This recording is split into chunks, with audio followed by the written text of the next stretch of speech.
Why all the long faces? Nah, man. I'll ask you guys to stand up for 1 second.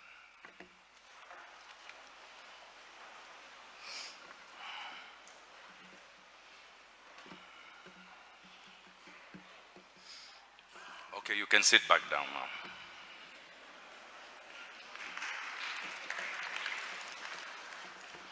Now you see, my mom once told me that one day I'll control large crowds and sit before kings. So thank you, Mom, you are right. I've ticked that box, you know. Mommy, you are my best lady to the end. And for you, I will speak, for it is from your voice that I truly read life. I'll begin at the end. On Friday the 6th this year, as I was preparing to go to work, we the children of Gertrude, had decided to stay at Mom and Dad's place and had been sleeping over there for the past week. That night was really rough for Mom, Thursday night, and I remember hearing her in a lot of distress, and it was a lot to take. However, eventually the Ndelags kicked in, and she was much better. You know, she was at ease. So I got ready to go to work. Well, actually, I hadn't yet, and I went to sit down with her and say a prayer. I held her hand, and as I prayed, she breathed in and didn't breathe. She breathed out and didn't breathe in again.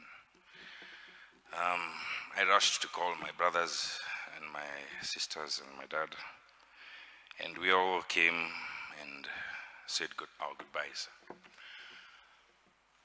That was the last of 44 years, 27 days, 6 months of knowing Gertrude. Gertrude was my best friend, my mom. She held my hand through a lot. Right after that, I put on my clothes, kissed my mom goodbye, and went to work, and continued to work the whole week afterwards. This is because I dedicate my work to my mother. She always drove me to work harder, to seek new heights, and to provide for a large family. I like to think that I was Mom's favorite child. I think I was. However, during this time of meetings at the Allan Namu Center, I realized that that's a position I gave myself only, and quickly humbled myself, because it was amazing to see how many people came through with such beautiful tributes about my mom. I mean, I think my mom lived 2 lives. She would have worked very well as a DCI agent or something like that, because it's amazing how many people call mom and revere mom as her mother and as her child. So up until I meet all of them, let me just stay in my corner and accept being the third born for now. Mom, there's something that you used to tell me.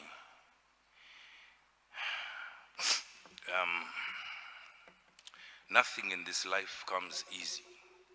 There'll be a whole heap of things in this life that won't please me. I'll change the ones I can change, and the ones I can't change, I'll say a prayer and put it out of my head. And that's how I'm going to choose to live now. I love you, Mommy, and I'll see you when I see you. Thank you.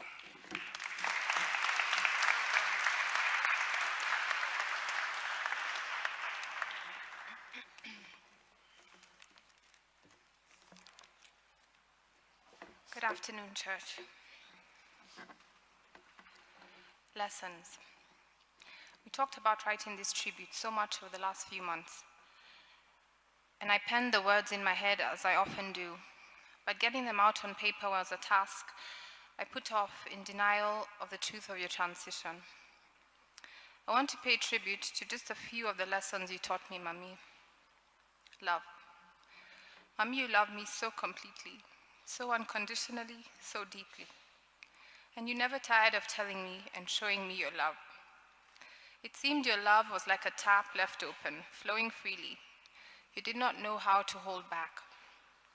And I mean you loved everyone with the same abandon. My children are forever blessed to have known your love.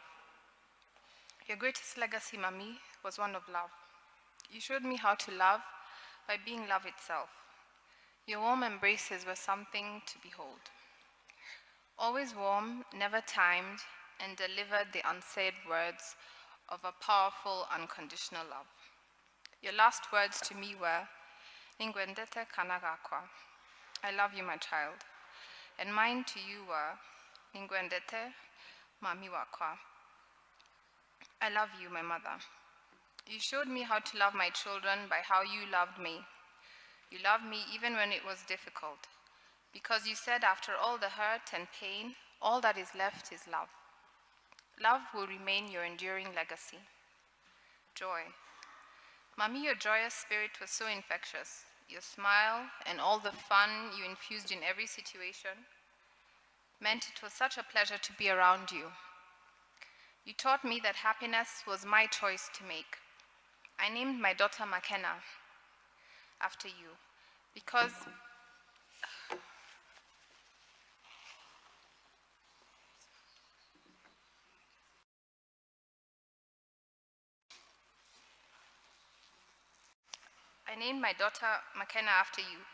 because you are the embodiment of the spirit of joy. It is nothing short of miraculous that she is just as joyous as you always were. Community. Mami, you are a woman of the people, our kinkeeper, always bringing family and people together and celebrating them whenever possible. You showed me how to host a great party by being the party host extraordinaire. But it was more than just the parties. It was how you made people feel, welcome, seen, heard, accepted, and truly loved like they were family. Tradition. Growing up, you created all these wonderful traditions that made every birthday, milestone, and Christmas so special. We looked forward to each, knowing we would be made to feel so special with a wonderful meal, thoughtful gift, and so much fanfare. They will remain beautiful memories to cherish and traditions to carry and build upon.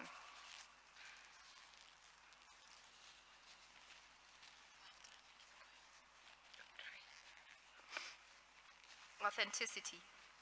You are always you in every situation, and that gave me the confidence and courage to be myself too.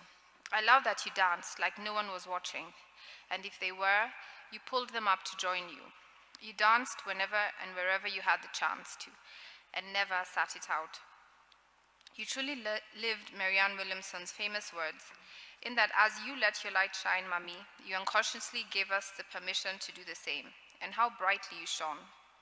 You have always been a beacon of light and positivity in our lives, and so you will remain. Adventure. What a sense of adventure you had. Every new experience filled your eyes with wonder and sparkle. It was such an honor to help you tick every last thing off your wild bucket list. You learned how to ride a bike, play the guitar with Liam. You rode a roller coaster and water slide and walked barefoot on the beach just one last time. You tasted everything, at least once. I certainly see my adventurous spirit reflected in this. Style. Mami, you had such grace, elegance, and an innate sense of style that I really admired and attribute to my own sense of style too. You loved color and taught me to tie my first head wrap, something that has become my signature style. When you shared how you had just one dress growing up that Shosho would wash for you every night and dry by the fire, I understood where your love for clothes and subsequently shopping came from. You often told me, Mokami, the day I don't tell you I don't want to go shopping, Okamenya, I am finished. I loved how excited you got about every new addition to your wardrobe and planned your outfits for your next event. How your eyes would light up as we walked down the shopping street. I will cherish the stylish heirlooms you gifted me over the years and wear them with pride. Prayer. Your faith was steadfast, and you instilled in me the joy of prayer. Prayers punctuated every step of our lives, in rising, in eating, in travel, in work, in sadness and in joy. You taught us how to pray. Prayer and thanksgiving were the hallmarks of your ministry. And so today, Mami, I say a little prayer. like you said so many times over me. I thank the Lord for the wonderful gift of your life, your love, your being. May he welcome you into his loving embrace, where you so long to be, and may he shine his light upon your soul for all eternity. Eternal rest grant unto Mami, O Lord. And let perpetual light shine upon her. May she rest in peace. Amen.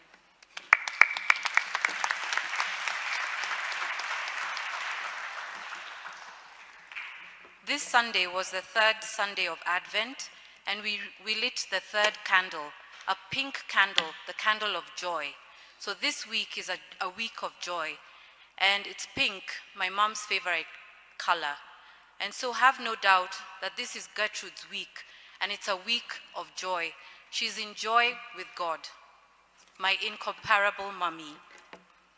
I am because you were. Anything that is honorable, everything that is upright and pure, everything that people love and admire, whatever is good and praiseworthy in me is from you. I'm so grateful for the gift of time that allowed the years between us to shrink and merge us into close friends, confidants, and prayer partners. I too became grateful for what you called your gift of cancer. Your life AC after cancer was deeply intentional, and you lived with a sense of urgency to be right with God and others. I honor your total acceptance of your illness and the forgiveness you practiced. It truly freed you and magnified your spirit. Your transition through the door of death holds so many life lessons. You died ready, prepared, and in perfect peace with God. God granted your desire to die at home, surrounded by us, your loving family, looking as beautiful as ever. I dreaded the day and struggled deeply with anticipatory grief.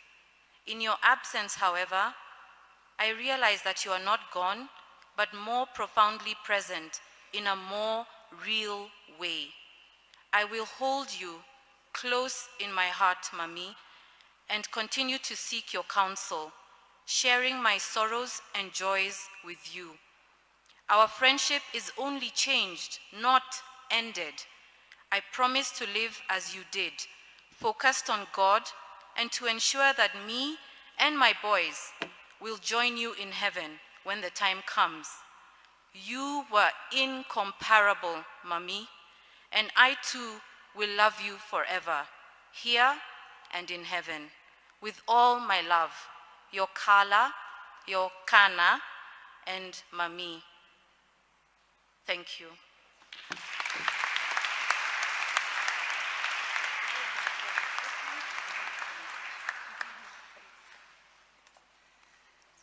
Thank you so much, dear children. Another round of applause for them.